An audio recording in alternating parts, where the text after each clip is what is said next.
Today's episode of Socially Democratic is presented to you by Dunn Street. Dunn Street is a progressive campaign agency that specialises in campaigning and community organising. We work with non-profit and community-based organisations, trade unions, progressive businesses and social democratic parties across the globe. Dunn Street develops community engagement and organising strategies to win campaigns both big and small.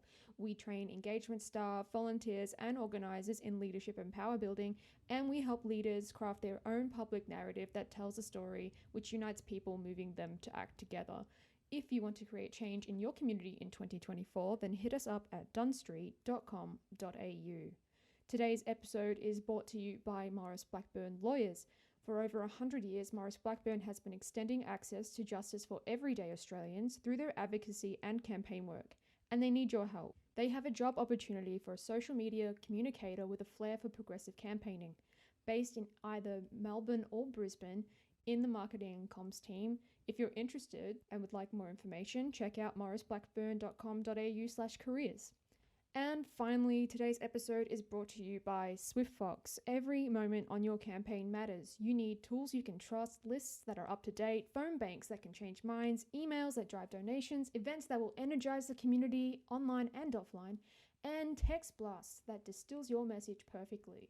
SwiftFox CRM is made for campaigners by campaigners, and to find out more, go to swiftfoxcrm.com to win your next campaign. Hello and welcome to another episode of Socially Democratic, your weekly centre-left politics and organising podcast, usually out every Friday, that dives into the progressive campaigns and issues of the day, and the people leading them from home and abroad. On today's special episode, we have the wonderful Rebecca Thistleton from McKell Institute Victoria subbing in for Stephen, and she's joined by 7 News state political reporter Sharnelle Vella to chat about the current state of Aussie politics and give their political forecast for 2024. Don't forget to like and subscribe to the podcast on Apple Podcasts, Spotify, or wherever you get your podcasts. And if you like the show, be sure to give us 5 stars on Apple Podcasts or Spotify when you're done listening. Or you can leave us a review on Apple Podcasts or Podchaser. For all the updates on Socially Democratic, please follow us at Dunn Street on Facebook, Twitter, Instagram, and LinkedIn. Okay, let's get to today's episode.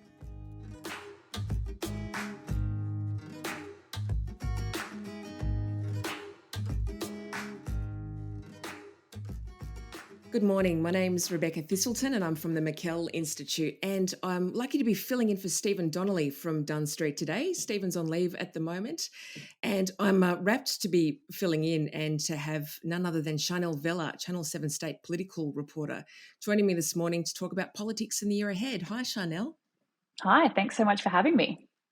Look, it's going to be a really fascinating year ahead, internationally, of course, but we're going to be focusing on everything that's going on at home. And I'd like to start off by acknowledging the fact that this morning I'm on the lands of the Wurundjeri people of the Kulin Nation, and Sharnelle, I'm guessing you are as well? I am. Very good. So having a look at what's going to be coming up in the next couple of months, we're going to be getting into serious campaign mode for the seat of Dunkley. And of course, that by-election is happening after the tragic death of the former Labor member there, Peter Murphy. And Sharnelle, what are you hearing about the place around how people think that by-election is going to go? Yeah, I think it was, obviously really tragic that how it's come about. I guess we always worry about voter turnout for a by-election. Are people tuned in to what's happening? Would you get as much voter turnout as you would in a normal election? But I think that because there has been a fair bit of news coverage around this, that there should be a strong turnout. I think that it does look strong for Labor. But of course, in the weeks ahead, we'll see probably more campaigning around there, and we'll see how it builds. Yeah, absolutely. And, Labor came out of the blocks really strong when they had announced a candidate. It did take a little bit longer for the Libs to come out. I think too, though, when you've got, on the one hand, you've got a Labor candidate who's really active in the community and very well known, but then also the Liberal candidate is quite well known, given that he has been the mayor of Frankston too. And it seems that the Labor candidate has been out knocking on doors pretty much since day dot. And of course, having the Prime Minister down there, the local member Paul Edbrook has been out as well. They've really tried to make it seem like there is a lot of buzz and a lot of enthusiasm from the get-go down in Dunkley. And you've done it yourself, the door knocking. Do you think that makes a real difference? The door knocking, getting out there, boots on the ground, is that what you think will be the difference in this? I really do, and I think too that it's going to really bring home for everyone just how much the cost of living is going to be a factor there as well. And I think that it's also the best way to get a sense of people's level of awareness too, given that every now and then you'll go and do a door knock and people will say, oh, is there an election coming up? So I think too the fact that Jodie Balea has been out knocking on doors ever since the day that she was pre-selected too. And I think that the fact that she's sharing that a lot on social media and actually getting out, boots on the ground, doing the work, and there's already a big team of Labor volunteers out there as well, that always makes a difference, because it shows people that you really care what they are thinking about, as well as being able to feed back to the broader campaign machine as well around what people are saying are going to be the determining factors for them too. I think what you're saying around cost of living is absolutely what we're hearing from our audience at the moment. That's what we're hearing and seeing when we see people write in to Channel 7 about what they want to know, what coverage they want. It is cost of living at the moment that is obviously really affecting people. So I expect that, of course, as you mentioned, to play out really loudly in the by-election. And that is just at the forefront of everyone's mind, not just, in the suburbs, but at a federal level as well at the moment. We've seen that with those stage 3 tax cuts, of course. People are thinking about cost of living. It is definitely going to be the number one issue for everyone. Absolutely. And I think even though Peter Murphy held that seat on 6.3%, so much of that, I think, too, was very much a personal margin and really reflected how much work she had done in that area as well. There's always been a lot of shift that happens around the Frankston and that southeastern area, both at a state level and federally too. And so I think it's going to be of real interest to everyone, given that it's going to be a real barometer to how the government's going, as opposed to, say, Scott Morrison's seat, where we're going to see another by-election in a couple of months as well. The seat of Cook has been a safe Liberal seat for quite some time. Yeah, definitely. And that news, as you mentioned, about Scott Morrison coming out that he'll come to Parliament and resign in February. So there's quite a bit of movement going on with the by-elections at the moment. I'm really keen to see whether or not the previous Labor candidate is going to have another crack at winning the seat of Cook. That's Simon Earl, and he also ran in the state election as well. I saw on the other day on his Twitter bio, he's actually changed it to say that he has made a habit out of running for really safe Liberal seats. And, it's incredibly difficult to be running for a seat that people don't think that you're going to win. That's speaking from experience there. But I mean, the fact that he has run there more than once, ran really hard too, and really made sure that there has been a genuine opposition for that seat, even though people do generally regard it as being quite a safe Liberal seat. I think that would mean that if he did want to have another crack at it, he would be in the box seat for another Labor pre-selection. And I wonder if it is harder as well. We've seen, obviously, in Victoria, people like Eden Foster having to take a seat from, with Daniel Andrews leaving, and now you've got someone high profile again in Scott Morrison. If that makes it even harder for those candidates being, I guess, contrasted and compared to those really well-known politicians deciding to move on. I'm interested to know if you think that makes it more difficult in those seats. Yeah, that is such a good point, and that would be incredibly daunting. I think the one thing that works in their favour is perhaps an increased public awareness about the fact that there is a by-election once someone that is high profile does stand down. I think that most people in Daniel Andrews' seat would have known that there was going to be a by-election on the cards, given what big news it was, even nationally, when he stood down too. And likewise with Scott Morrison as well, it would be a lot of work to be stepping up and trying to do all of the work required to get your name out there and really reassure people that you're going to be just as forceful a presence in the parliament as what a former leader is going to be there. Yeah. I did see there was a little bit of Twitter buzz and a little bit of speculation around whether or not Prime Minister Anthony Albanese should be calling an election, which is a bit ridiculous given the timing. But on the other hand too, the earliest that the next federal election could be held is the 3rd of August. And it sounds like it's a long way, but it's frighteningly close. And Yeah. the latest that he could call... Frighteningly, the word that you Yeah, should use yeah. there. It's frighteningly close. Yeah, the latest that we could have the next federal election would be the 17th of May next year. So whether we like it or not, there is going to be an election called sooner rather than later. When do you reckon it would be if you had to put some money on it? Oh, I think it's a stressful question. I don't think the timing is right now I think they would be doing polling, of course. We've had the failed referendum. There's now all this talk around the broken promise of the stage 3 tax cuts. I don't know if the timing would be right, but as you mentioned, you need time in the bank to get these things moving and rolling, and it feels like it should be now, but it's not enough time. I think, how much time do they need for it to cool down? Are people happy or angry about the stage 3 tax cuts? Who's their voter base in that sense? Yeah. It's all of these things. I even think in the next 4 weeks is too soon. Yeah, I'm inclined to agree, and I think that it makes perfect sense that the Libs would be spoiling to have an election sooner rather than later. Yeah, That they've come out swinging so hard.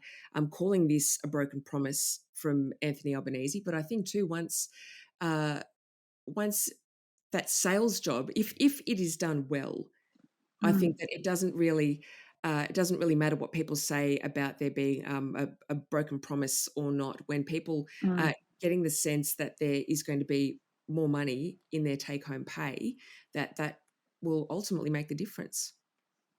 Someone said to me, and I won't mention their name because it was a semi-private conversation, I think, but someone said to me that one of the mistakes that Anthony Albanese has made is that by running the referendum so early, he failed to lock in the Labor voting base around jobs, around cost of living, and that is being felt through his government at the moment. So I wonder if, the stage 3 tax cuts, introducing them at the lower levels, higher returns for people on some of those middle income earnings, if that is his attempt to lock in that Labor base, and maybe that is the way to head. Obviously they're thinking about heading to when they'll announce. So if they can continue to, I think, shore up that base, then he may go sooner rather than later. But there are people that get paid a lot of money to decide when these dates are called, and it's certainly not me. But it's as you said, I think the coalition will want them to go very soon. They'll be wanting to build off the back of that referendum, and the, as you say, what they're calling the broken promise. So it'll be interesting. Yes, yeah. I don't think that it is likely that we will see any other by-elections between now and the next federal election as well. They do put parties under enormous pressure, and they, it's only really the seat of Aston where we've seen the government of the day actually winning a by-election when they are in government as well. But in terms of other things that might happen this year, other big issues on the horizon, and I know that, cost of living really is going to continue to be front and centre, but what other issues do you think are going to be really playing out for the Albanese government this year?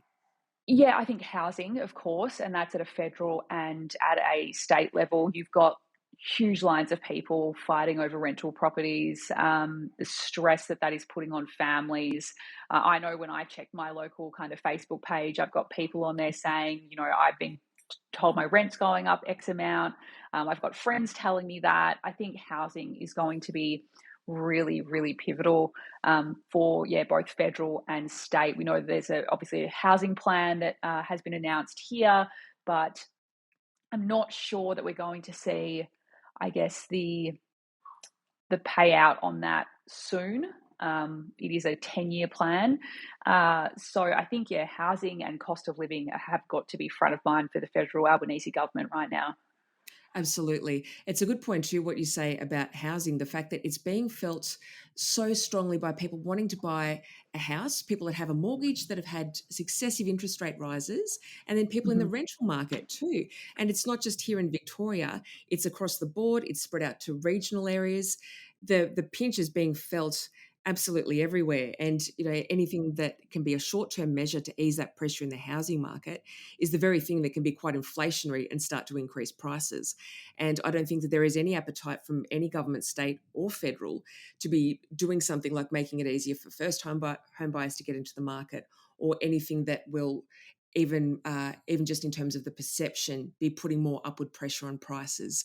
But it is very hard to do anything that's going to have a real impact on the housing market in the short term. But I do think too that that hopefully will mean that there may be some more public appetite for there to be a serious look at tax reform and having a look at things like negative gearing. I think that there are a lot of younger voters that really can't stand the fact that they're paying rent and effectively paying off someone else's mortgage. Whereas when Bill Shorten took negative gearing and brought tax reforms to the 2019 election, I think the election outcome there showed that the will of the people wasn't quite at that level. Who's to say whether or not that actually may have made a difference in hindsight. But I do think that if there was an announcement federally for there to be changes to negative gearing, or even state-based reforms to things like land tax too, that people are really looking to the state and federal leaders for change right now. Yeah, we asked Victorian Treasurer Tim Pallas about this recently, just this week. He didn't come out talking about this. He was out on something else. But of course, when the Treasurer is out, you seize the opportunity to ask about the upcoming budget.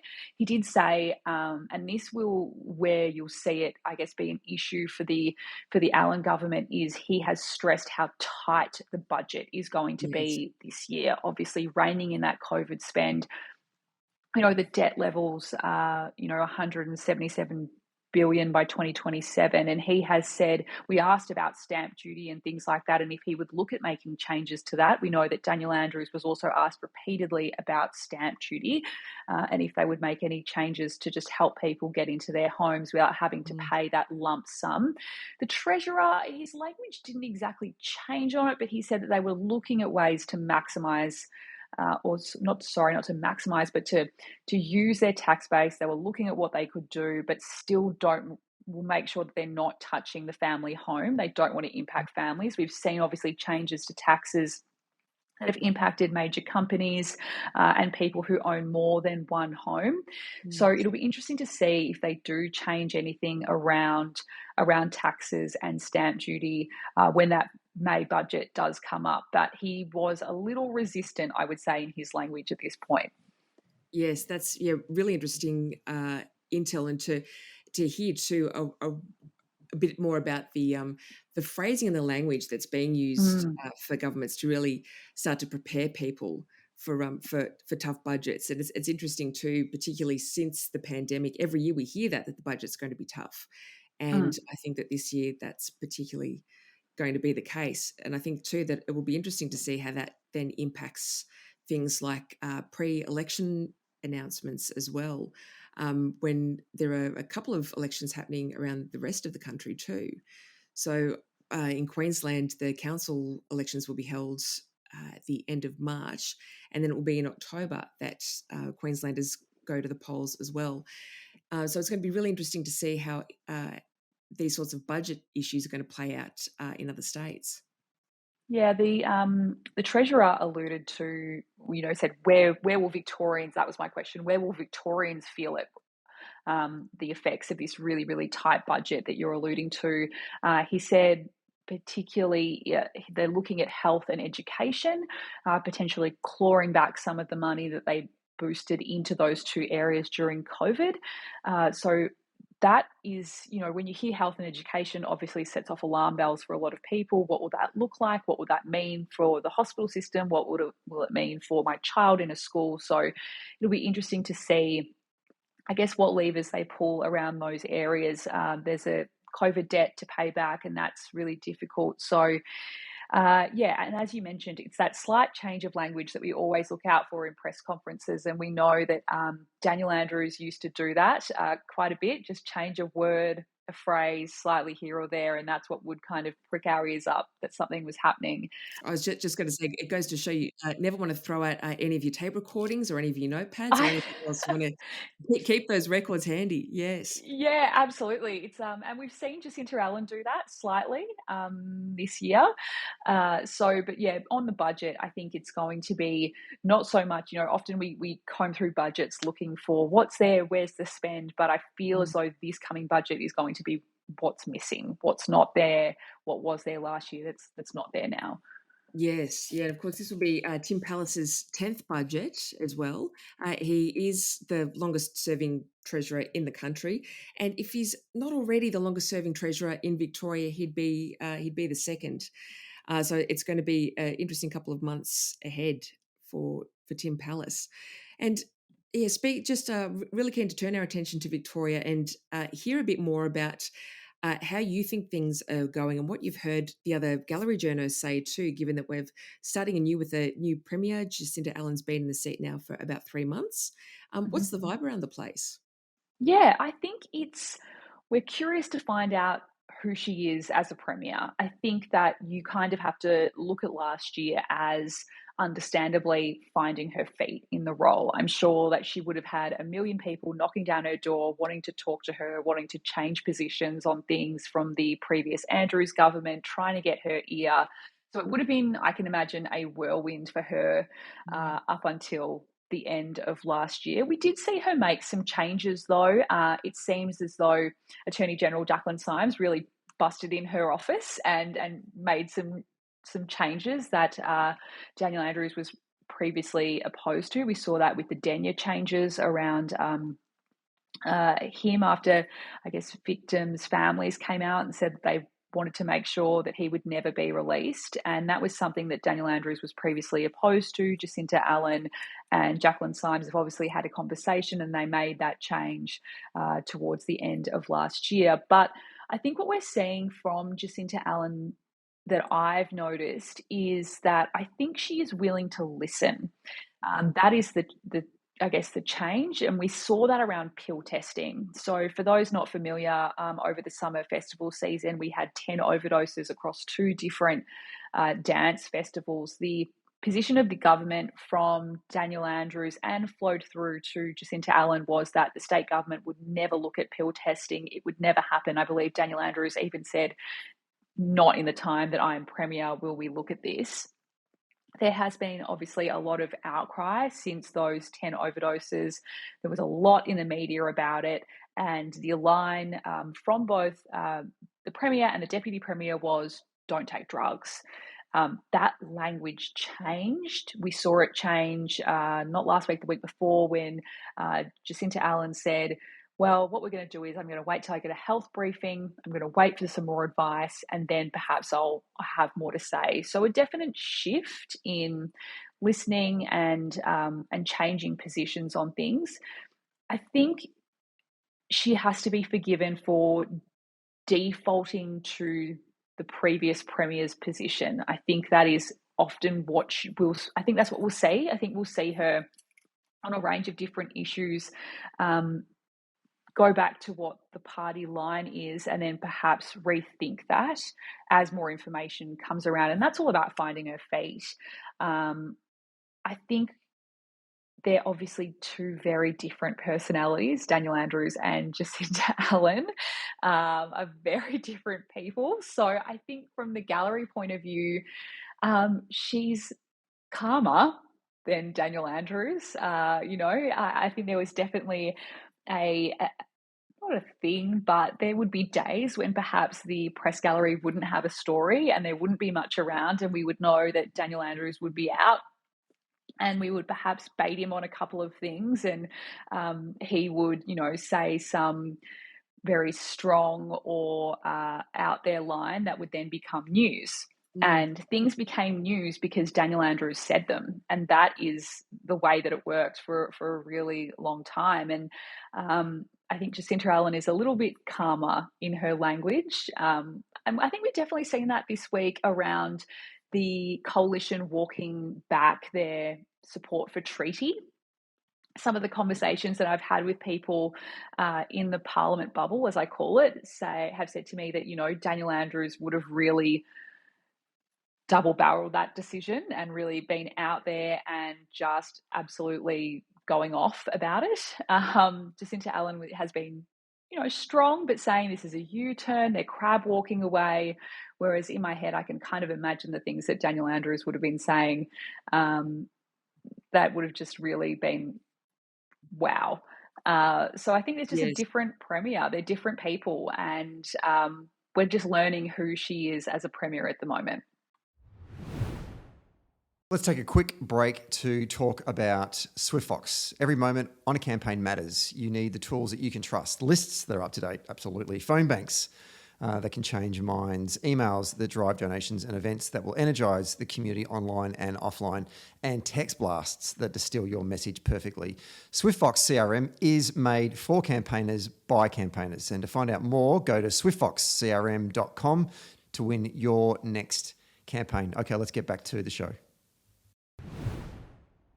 I think too that it's really interesting speaking about the different styles there. And on the one hand, I wonder if perhaps towards the end of his time as premier, if Dan had really got to that point where he really didn't mind going the tonk at a press conference, in a way that perhaps a premier might not in their first couple of months of becoming premier. But when I think about the way that Dan Andrews was as opposition leader, he was such a strong opposition leader and quite a brawler when it came to question times and also press conferences, even before the 2014 election. And so I do wonder as well, the way that they have become premier has been quite different, and Jacinta Allen has really spearheaded so many major projects and major initiatives. She was the deputy premier and has been a real leader from within the cabinet now for quite some time, and also in the parliament since her mid-20s as well. So she does come in there with a lot of experience, but I do wonder what a difference it makes when you become premier having already been a leader, as opposed to becoming the premier after being in opposition when you're just out there to fight every day. I think it makes a huge amount of difference. I think Daniel Andrews had that confidence, the constant win, the constant backing. Jacinta Allen, as you say, has come from a very different place. Yes, she's been voted in as an MP, but she hasn't been voted in by the larger Victorian public as the premier. So I wonder, as you say, if that is around, just towing the line, being very calm, and slowly perhaps showing who she was. I think the word brawler that you used about Daniel Andrews is absolutely correct. If we were asking him this week, what do you make of the coalition withdrawing their support for treaty? I can imagine just the face he would have done, and he probably would have said, they said what? The words nasty little rabble probably would have been used, and he would have said things around the fact that they, go further to the right, they don't listen. That's the language that he would have used, where we've seen, a less brawler approach from the current premier. So we haven't seen her go off. I'm not sure, but she does. She's quite a strong performer, I think, in question time. I know that politicians can turn into different people during question time. It's if people just transform in there on all sides. So it is an entirely different thing. But yeah, she is very strong in question time. I think she shows that she can really go toe to toe with the opposition leader. She doesn't shy away. She, we watch closely as she really does go everyone really. So we've seen that in question time. We probably haven't seen it too much in a press conference just yet, but as I say, she needs to find her feet. I'm sure she's going to have probably a bit of a tough run in the next, once Parliament starts up. We've got things like youth justice and bail and all those things that are probably very Victorian Melbourne based that she'll have to deal with. We've got really, I guess, passionate topics that people will want to talk to her about. There's things like duck hunting that need to be resolved still. We've got the second safe injecting room report that hasn't been released. She'll have to talk about that at some point. So there are big issues that she'll have to confront. And yeah, she won't be able to shy away from. No, not at all. And it's a very good point too, speaking about the confidence that Jacinta Allen has within the parliament as well. And because she was always such a strong performer as the leader of the House too, and just has an incredible amount of knowledge and awareness about protocols and when to pull the right lever as well. And, it was a spectacular training ground for her to be the leader of the House, side by side there with Daniel Andrews, to really get seriously match fit for question times as well. And yes, I think too, one thing that she definitely seems to have in common with the previous Premier is that they both seem to really back their own decision making, and when they do make up their mind on something, they are very decisive in their style of leadership too. And I think that that's something that's always really resonated with voters as well. And that was, one thing that I heard a lot as a candidate, if people said that they didn't always agree with the Premier, but they liked knowing where he stood on things. And I think that that is something that we'll keep seeing with JA. I have been really interested to see in how the voice has shifted for the Premier's social media account. Dan Andrews always had really strong social media, and in terms of Australian leaders that really started to take to social media to build their presence, but also to connect directly with people, he really paved the way for that. And we are now seeing that that leaders everywhere are putting far more resources into their social media and far more of their own voice too. And I don't think that it's taken very long for Jacinta Allen's voice to start coming through in the videos, in her social media messaging, and to really start to put her own stamp on things in terms of how she's communicating with people. Yeah, and as you mentioned, Daniel Andrews had a huge social media presence. I think there were, write-ups in the paper about all the premiers across the state, and he was always the highest. Now, Jacinta Allen has to build on that. There have been a lot of changes behind the scenes with her staff, and that includes the photographer that follows her around. It is a different photographer than the one that followed Daniel Andrews around that I've noticed when we do the tours of different areas of Melbourne. So I think, she's definitely wanting to build on that. And as you say, we are seeing a different voice come through. We're seeing, even yesterday she was at Government House, spruiking the fact that she was, grabbing a Country Women's Association scone on the way out, probably leaning into the fact that, she is from regional Victoria and building on that. We saw her over the, I think, fishing over the holidays. So I think she is cautious about throwing her whole family into the limelight. As the media, we're being told, when her family, her children are around, not to film them, which we are obviously agreeing to. She has young children. So I think she's... It's a difficult line to walk. We know that we knew the Andrews family. They were always front and centre. We knew Kath. The children were always there. It's slightly different. Jacinta Allen wants to keep her children and her partner, I guess, away from the spotlight for now, which is absolutely her choice as well. And, when you've got young children, I can imagine you're very, very protective over them. Security is something that every politician worries about. So it's just going to be, how she brings out herself. She did actually go down to the new basketball centre in the southeast, and we did see that she is a very good at playing basketball, which we would not expect. Yes, yeah, she was just hitting threes, no problems. And I almost had that moment when I saw her pick up the basketball, and I thought, don't do it. Just don't do it. You see any politician do anything out of the norm and you think, no. And she killed it. So she really did. Yes, especially too after, John Howard really proved to everyone when he had a bowl once that doesn't matter how much you love a sport, unless you are really good at it, you really shouldn't have a go in front of the cameras. Was it Scott Morrison, the soccer? When he took the kid out. Yes. Yes. Yeah, the pictures live on forever. I mean, I think too, though, JA is very much the sort of person that is, self-deprecating, great sense of humour. If she missed that, I think she would have handled it really well, but she didn't miss. Yeah, but you also just run the risk, though, of the media writing some line to her missing the shot. So I Oh, that's think, right. yeah, so Yes. I think when the people that mine the Premier see any politician picking up any kind of sports equipment, they probably have a meltdown. But yeah, she did a really good job that day. But I think, yeah, for Jacinta Allen, it's going to be difficult to walk the line. I think she hasn't shown her true personality yet. We're not perhaps entirely sure what she stands for on different policies. And, you know, we knew what Daniel Andrews was about. I could pick his answer before I asked the question because we knew so definitively where he stood on things. So the challenge for Jacinta Allen will be showing enough personality that we know who she is as a person, and then what is she going to do that's going to be bold this year in Parliament to really cement herself as Premier? And I don't think we've seen that just yet.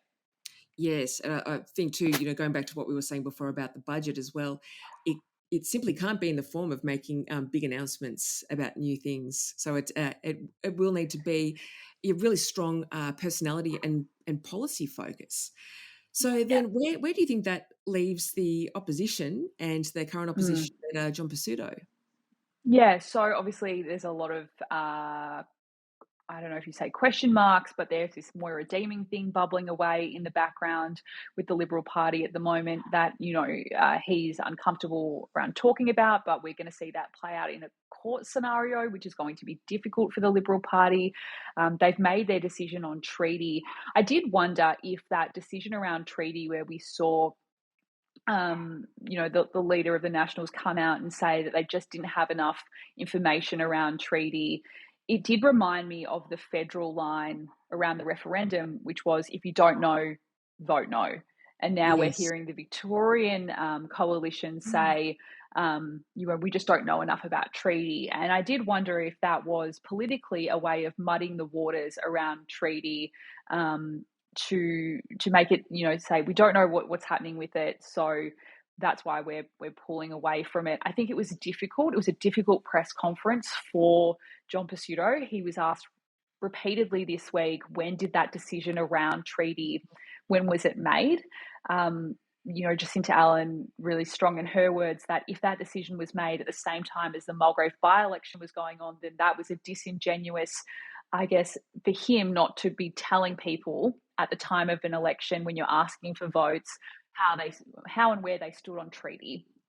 So he Yes. refused to say when that decision was made. I think that creates an issue for him because in opposition, you can't ask the current government to be transparent about their decisions if you're not being transparent about yours, and that's difficult. That's so true. I think the opposition is going to have a difficult year. I think we'll see them pick up the Allen government around blowouts on major infrastructure projects. We know that they've been there most recently on North East Link. They'll lean into things like that. They'll lean into cost of living relief if there isn't any in the May budget. And, energy saving bonuses and things like that, I'm not sure that they're going to be renewed. So I guess when it comes to, and I keep going back to treaty because it is the first, I think, kind of major decision we've seen them make, rather than just being reactive all the time to what the government does. We haven't seen since the election them come out and take a stance on something. So when I did the story about this, I was actually surprised to see how many people in the comments, once my story was posted online, were saying that, either they agreed with the stance on treaty or even if they didn't agree, that at least the opposition and the coalition were taking a stance on something.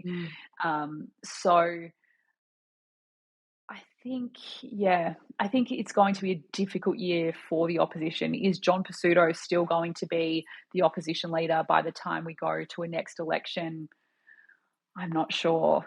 Yes. It's very difficult. I think there's still fractures in that party. I think there's still a lot of side conversations and corridor conversations that are happening around the leadership, and that makes it very difficult for him. It really does. And I think too, those two issues that you touched on there, Moira Deeming, who's taking legal action against John Pizzuto, and the decision that the opposition have made around treaty as well, I think it reflects a real appetite from that side of politics to be having a look at where they can be wedging people's views on things, be quite polarising sometimes. You know, I really feel for our Indigenous leaders that have been working so hard with the previous Andrews government to try and progress treaty, now to have this almost debate that didn't need to happen, sparked by the opposition saying that they wouldn't support treaty. And I do wonder sometimes, I get a sense that perhaps John Pesutto isn't as comfortable playing in that type of space where it comes to playing a part in the culture wars. And, you know, that's almost to his credit, but does it also mean that he may not necessarily have the broader party support? Yeah, I agree with you. I think he looked uncomfortable in the press conference, and I do wonder at times if a lot of the things he's saying, a lot of things that he's doing are because of decisions that are made that he within the party that he perhaps doesn't agree with, but he has to do. I think, as I mentioned before, it feels like the party is fractured, and I don't know how you unite that party. That is the main difference, of course, that I see between the Labor and the Liberal parties in Victoria, is that even if people within the Labor Party didn't agree with something, and I'm going to default to Daniel Andrews, that Daniel Andrews was doing, everyone had their head in the game and they knew that that is what they had to do to move forward and to progress the party. I don't think that's the same in the Liberal Party. I think when people don't agree, you see a ton of leaks, you see MPs out there trying to spill and really going each other. So I think John Pesutto is in a very difficult position of maintaining unity within his own party and keeping his own job. I think the Moira Deeming stuff is going to be really difficult and potentially damaging for John Pesutto. We know the sticking point there being that Moira Deeming wants back in, and that is what he is apparently not willing to budge on. So, yeah, it's going to be difficult. It really is. And, you know, I'm always quite scathing of anyone that tries to build a political career out of punching down on trans people. And, you know, for people like Moira Deeming that are really going hard on one particular issue, I don't know how much that resonates with the broader public who want to feel like their members of parliament are there to represent them and to look out for them and to be talking about things like housing and the cost of living instead of trying to find a particular minority and use punching down on them to try and get ahead. So it's going to be interesting to see how much that distracts the opposition and the broader Liberal Party from actually talking about the types of things that people truly care about this year. Yeah, and I think the Liberal Party need to stop just being reactive all the time, and they actually need to start. We've seen over the time, or their time in opposition, that their default has just always to be reactive instead of being proactive, which is, of course, difficult in opposition. But I think I'd like to see them be a little bit more proactive in their response instead of just waiting to see what the government says and reacting all the time. And I think it'll be interesting to see how Jacinta Allen reacts to John Pesutto in this next upcoming parliament. Once parliament resumes, we know that Daniel Andrews really didn't pay attention to the opposition, didn't acknowledge the opposition, didn't even say their names often. And, you know, the line that he always used to say is they're absolutely irrelevant to my work. It'll be interesting to see if Jacinta Allen takes that same kind of line or if she does react to some of the things they do. That's right. Interesting times ahead. We are now out of time, unfortunately. I mean, I could keep on talking about Victorian politics for the rest of the afternoon with you, Sharnelle. Thank you so much for coming on to Socially Democratic today. And really looking forward to seeing how things play out over the next couple of months. Thanks so much for having me. It'll be a very interesting next few months for sure.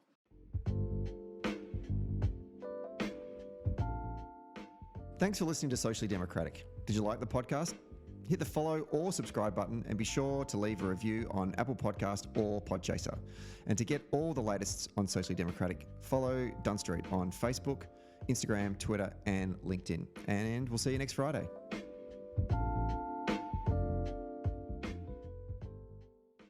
Socially Democratic was brought to you by Maurice Blackburn Lawyers. Maurice Blackburn Lawyers have spent more than a century paving the hard path to justice for everyday Australians. They've helped over 500,000 Australians turn their situation around, and they know how the system works. Their experience and skills means you'll get the best results possible. Find out more on their website, mauriceblackburn.com.au. Maurice Blackburn, experience you can count on. Socially Democratic was brought to you by SwiftFox. Every moment on a campaign matters. You need the tools that you can trust, lists that are up to date, phone banks that can change minds, emails that drive donations, events that will energise the community online and offline, and text blasts that distill your message perfectly. SwiftFox CRM is made for campaigners by campaigners. To find out more, go to swiftfoxcrm.com to win your next campaign.